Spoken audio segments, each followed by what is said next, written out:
Dion Opperman het televisiekykers geboei met sy epiese familiesage. Hartland.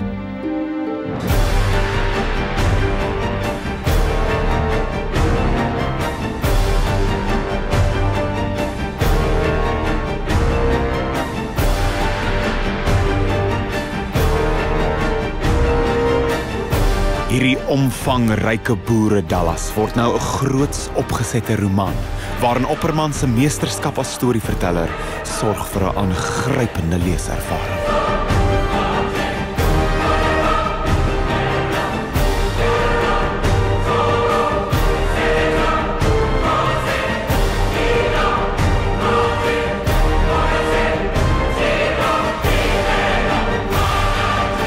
Soos oorvertel deur Corneel Spruitenberg, Hartland die roman, nou beskikbaar.